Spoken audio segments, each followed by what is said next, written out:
Nice, nice, nice. What's going on, everybody?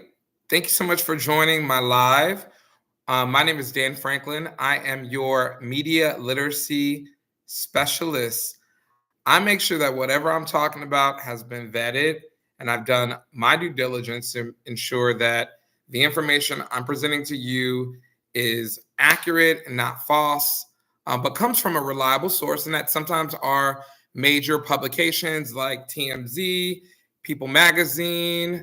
I haven't quoted the Shade Room, but if I build some relationships there, I would. And just taking my time to research the content that I'm sharing with you guys, and more importantly, distinguishing my personal opinion from what has been reported, so that when I'm talking about how I feel about a particular event, conversation, something that's in the news media, you know that this is the facts of it, and then this is my commentary or my take on it. I'm not going to be with you really long, but if you could do me a favor, make sure that you like this video because I am working so hard to grow this channel. Also subscribe. And if you know someone that likes content like that, you may have an uncle. I have someone named Uncle Hayward, and he comes and tells me the craziest stories.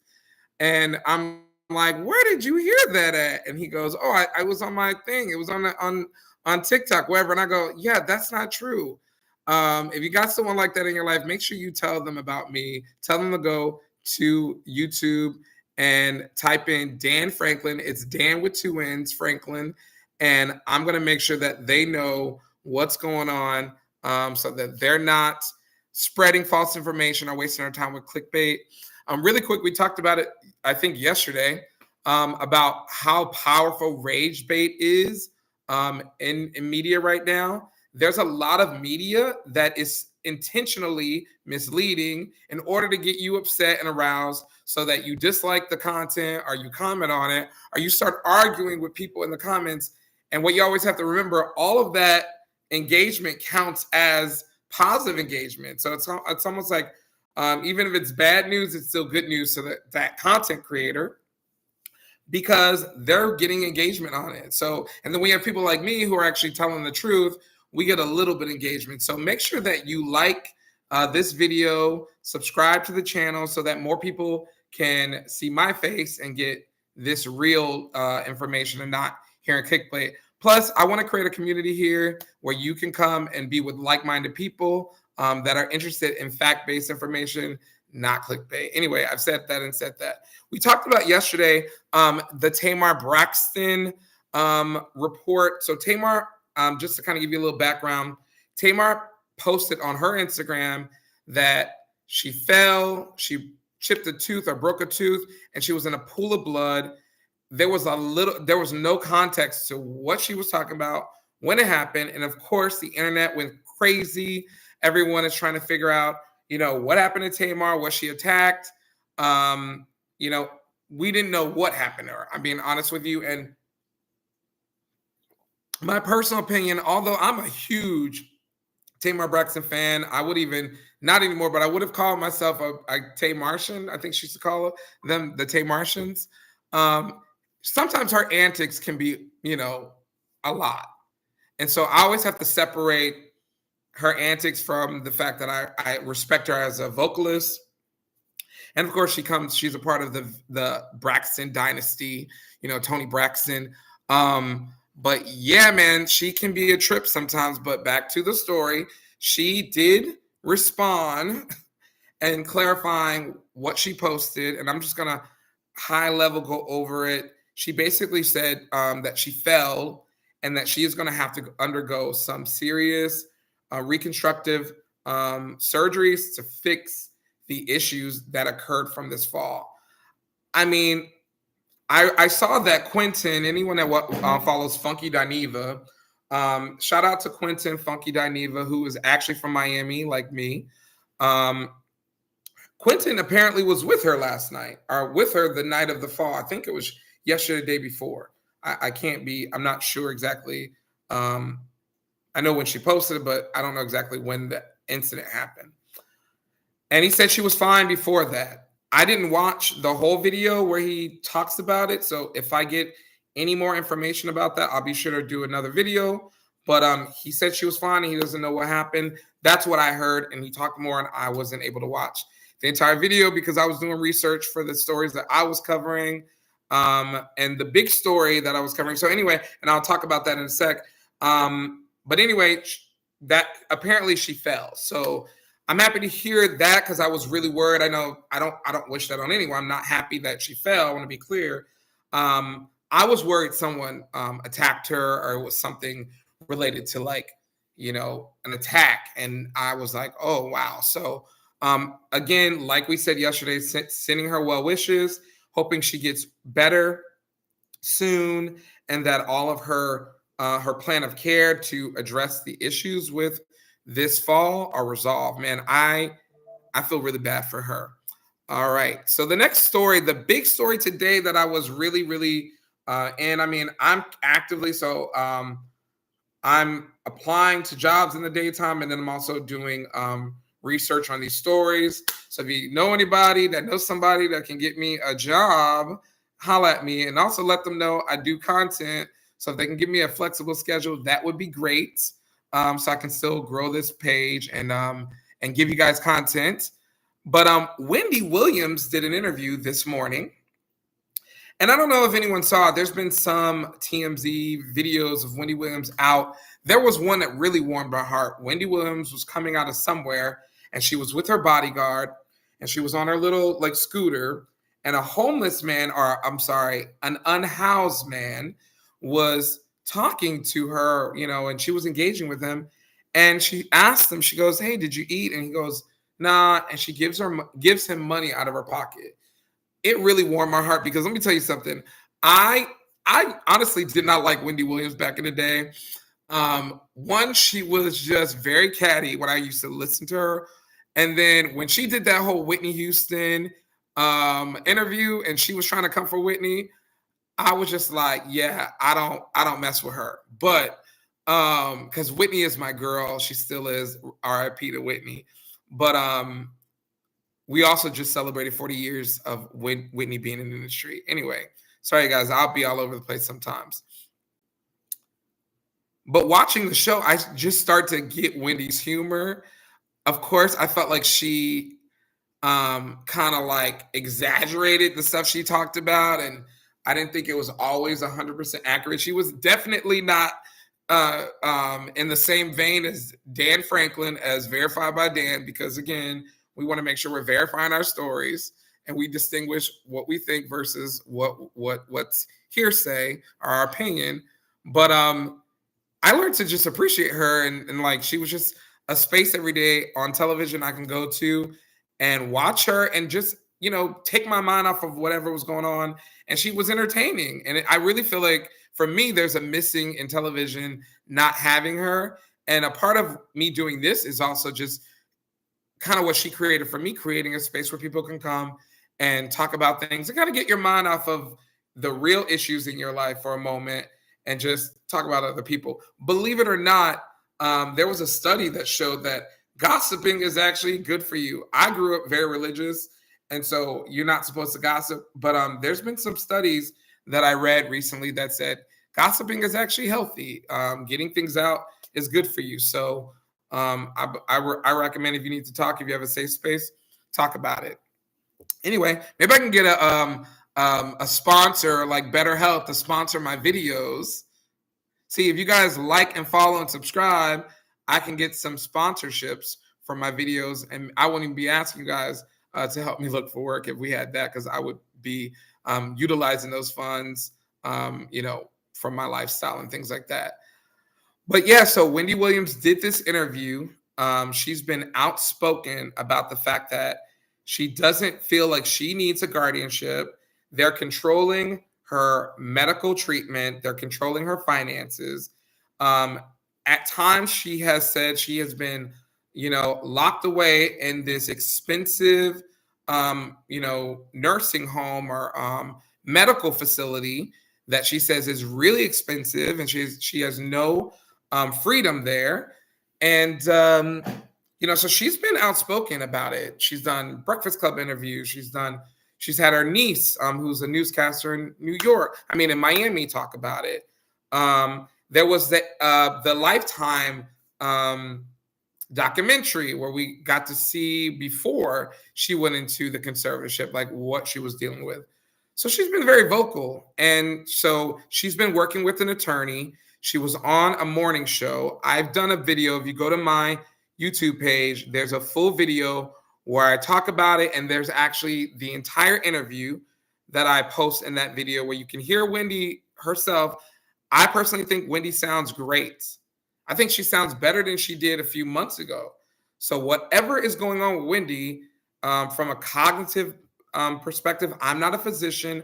I can't diagnose her or speak medically about whether or not she's sick or not. I'm telling you, as a civilian and someone who has dealt with people with dementia, it actually sounds like she's improving cognitively, that she's more aware. And if you listen to that audio, she seems like her clarity is there. And I think it's because Wendy understands that she's got to present herself in her best light right now, because she's under that microscope of that she's deteriorating. All signs when she's out leads to she's not. Do I think Wendy has, again, I'm not a medical professional, but do I think Wendy has medical issues? Of course, she said it. She's been very overly vocal about her medical issues. Even when she was on the Wendy Williams show, we all knew about what she was dealing with. When she dealt with her substance abuse, she talked about that on the show, which is a medical crisis. So I'm hoping that people hear this and that they start to see that there's something going on with this conservatorship. The main thing that I've noticed is, even the fact that TMZ and People Magazine, who reported the recent information that the diagnosis was reconfirmed, that she had frontal aphasia, it's like, who's authorizing the release of Wendy Williams' medical reports? Her family could barely even have access to her. Come on, let's call a spade a spade. She said on many occasions she has to ask to go see her dad. I think her dad turned like 100 or 90. I'm not clear on that, but he had a huge birthday, and they were like, she had to go to court to even get approved to go see him in Miami. But her medical information's being released. It's just very, as they say, I know some people from Milwaukee, it's given very much so, what is the word? Not shiesty. I can't even think of the word right now, but it's weird. It's something going on there.